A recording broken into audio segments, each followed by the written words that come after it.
about your identity that you are special to God. And that is what the Bible said. You are a special person. You are a different person. You are one in a million kind of person. Your identity should not be shaped by what society tells you, or by what your friends tells you, or by what challenges of life or issues or addiction tells you. You're not meant to form who you are because of what you've been through, all right? Because you're born into a poor home, or because you are fighting a particular addiction, you want to believe this is who you are. No, you are a special person. And being a special person also means that you can walk through anything and anytime. You can come through. You can get anything done. All right? So there's no room for comparison. You are so powerful. You must understand that if God have given you that voice to sing, if God have given you that brain to draw, if God have given you whatever thing God have given to you, there is something that makes you different. There's something that makes you outstanding. And that is one thing that the world doesn't have. That is one thing that is going to make you outstanding in this world. So today, we live in a world that a lot of young people have great potentials. It might look so small, it might look so little. That is who you are. That is your identity. That is your calling. That is your purpose. That is what God wants you to do in this, our generation. So it's going to be very ironical to believe that you walk through the face of the earth in a time as this and you did not give back to the world. People that were supposed to be saved through you, people are supposed to go to, people are supposed to be successful through you, wouldn't do that because you are supposed to be a solution. So you are not a liar, you're not a gay, you are not a masturbator, you are not a fornicator, you are not ugly, you are not deformed, you are not handicapped.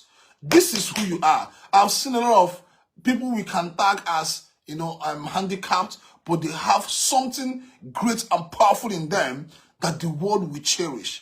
Because of what? They have come to discover that the identity of whoever they are is not tied to what people say. Because you always see people that are going to talk down on you. Someone will say, I don't like her voice. I don't like him. I don't like the way he looks. I don't like his attitude. People will always have that notion to say all manner of things about. And let me tell you, in fact, the more potential you have, the more great you are, the more powerful you are, the more good you are, the more powerful you are as a person, the more people want to talk down on you. The more great assignments, the greater your assignments on earth, it determines how people are going to badmouth you. It determines how people are going to talk down on you. See, if you as a person, there's something great about you, there's something particular about your identity, and you have not seen one person that doesn't believe in you, you've not started. Somebody will not believe in you. Somebody will see you as God did not call you. Nothing what is special about you. People will treat you to a point that you don't even exist. So people will even treat you to a point to give you the impression that you are nobody. That in fact you don't matter. You're good for nothing.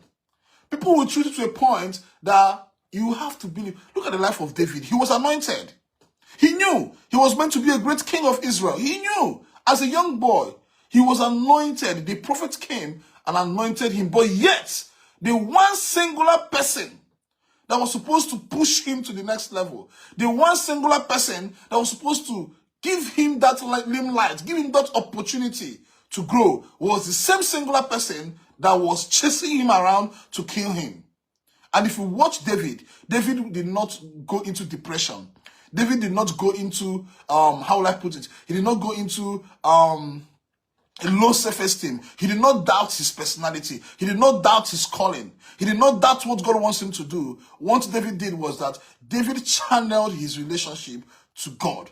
And he would say something like, I will look up to the hills. Where will my help come from? My help comes from God. Even when he faced the Goliath, he said, you come with me with arrows and this and that. David at every point in time as a young person knew that whatever thing you have come to do, whatever thing you have to say about David have to be is issue that you have to narrate back to God.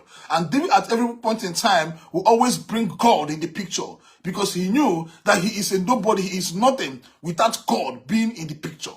So let me tell you guys, you are a special person. You are chosen for a time as this. That is what God, that is our identity. That is what God wants us to believe. Whatever anybody wants to say is rubbish because what God says about me is what I have to believe about myself. So now what we are saying here is that what God's intention or God's objective of creating me as a person, God saw me